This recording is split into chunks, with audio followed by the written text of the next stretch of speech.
Hello,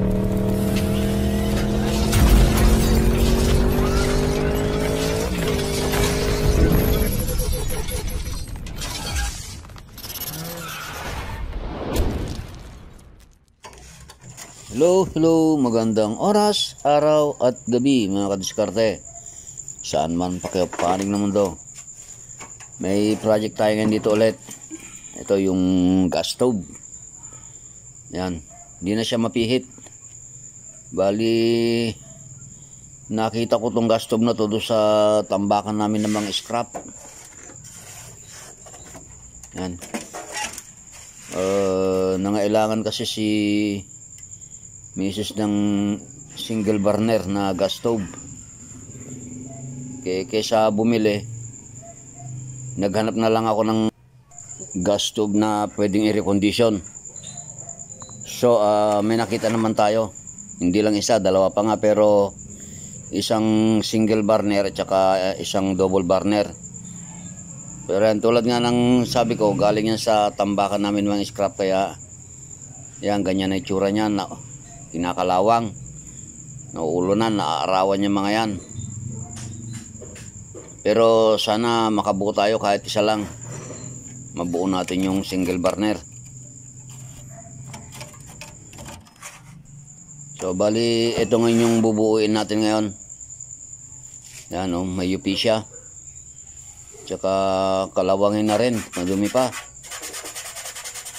Yan. Hindi naman siguro tayo problema sa pyesa kasi meron tayong pagpipisahan sa kabila. Halos lahat naman ng mga gas stove na ganitong klase, kahit anong brand pa yan, pare-pareho lang ang design ng igniter niyan. Yung ignition niya pare-pareho lang. Sana mga kadiskarte, samahan nyo ko hanggang sa matapos natin itong video. At kung baguhan kayo sa aking munting channel, please naman po paki-subscribe at paki-pindot na rin yung bell notification para ma-update kayo sa mga susunod pa nating mga videos. At huwag nyo na rin pong kalimutang i-like and share. So, simulan na tayo ng kalasan mga diskarte.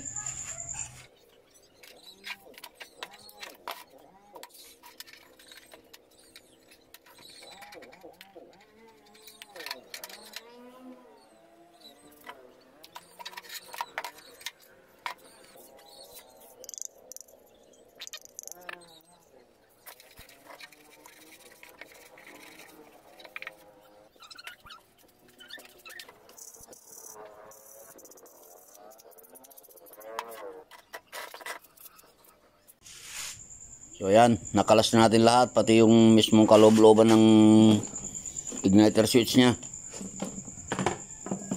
Bali, lilinisin natin lahat to para sigurado yung mga maliliit na mga butas-butas nya i-clear na rin natin para walang sablay.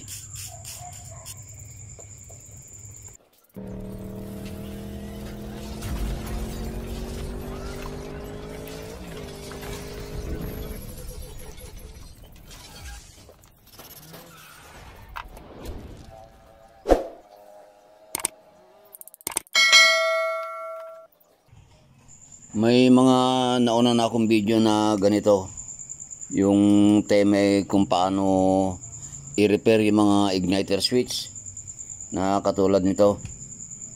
So bali, ang papakita ko lang sa inyo rito ay yung makakabuo tayo ng single burner na hindi na kailangan gumastos pa bumili ng bago.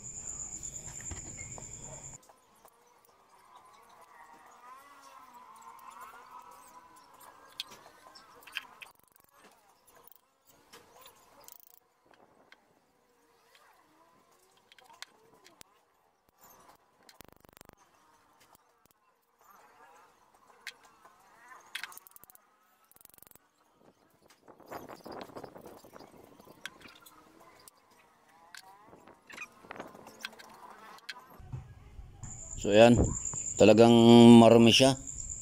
Halos lahat ng mga butas niya barado. Kaya yun ang kailangan nating linisan para perfect yung pagkakayari niya. Pati itong spring niya, wala na, putol na. Sa sobrang kalawang, kinain na rin. Yan, dyan ang papalitan natin. Kukuha tayo ng piyesa doon sa kabila. So yan na mga kadiskarte. Bago natin tulong ikikabit doon sa pinakakaha niya, kailangan subukan muna natin kung gumagana na yung igniter niya.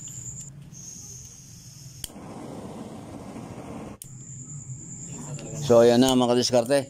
Kita nyo naman. Oh, ang lakas. Isang click lang, siguradong ang sisindi na agad yan.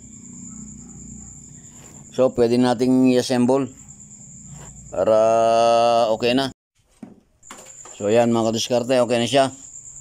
So bali i-assemble na lang natin. Then susubukan natin. Sana gumana siya. Para hindi na kami bumili ng bago. Ito na lang.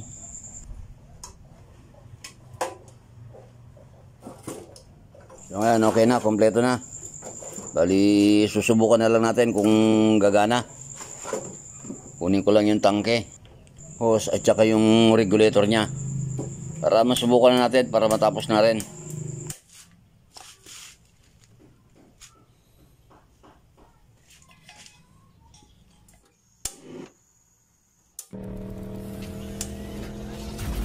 So ayan mga kadiskarte, kita nyo naman, isang click lang at saka ang ganda ng apoy nya, talagang blue flame.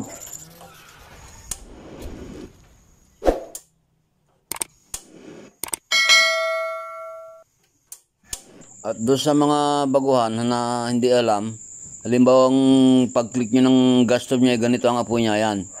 Yung kabilaan lang, wala, hindi buo, hindi maganda. Yan, ganyan lang. Pwede nyo may-adjust yan, yan, katulad yan.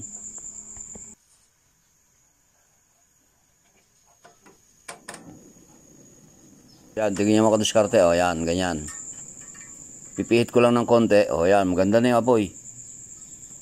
Dito lang ina-adjust yan sa ilalim. Yan. Papakita ko sa inyo yung adjuster niya sa ilalim. Para hindi kayo magtaka kung bakit bigla naging ganun ang apoy ng mga kalan nyo. Ito lang yung kailangan yung pihitin. Yan. I-adjust nyo yan. Yan. Yun yung mag-ano ng apoy. Yan. Galawin nyo lang yan para gumanda yung apoy ng kalan nyo. Halimbawa medyo madilaw na yung apoy, pihit nyo lang yan hanggang sa makita nyo yung gusto nyong kulay ng apoy nya. Oh. Pero hindi sa lahat ng pagkakataon nadadali sa pag-adjust nitong adjuster yung apoy. Minsan kasi pagka sobrang dumi na yung burner, wala rin, kahit adjust ka ng adjust, mauling pa rin yung madilaw pa rin yung apoy nya. O kaya naman yung paubos na yung laban, kahit adjust ka ng adjust, madilaw talaga ang apoy nun. Pero kung malinis naman lahat, bago yung tangke, walang dahilan para hindi magbago, gumanda yung apoy niya pag pinihit nyo dyan. So ayan mga kadiskarte, okay na siya. Oh, one click, apoy agad. So kung nagustuhan yung video natin ngayon, please naman po paki-subscribe yung aking channel at pakipindot na rin yung bell notification para ma-update pa kayo sa mga susunod pa natin mga videos. So, hanggang dito na lang. At maraming salamat. Bye-bye. God bless. At mabuhay po kayo.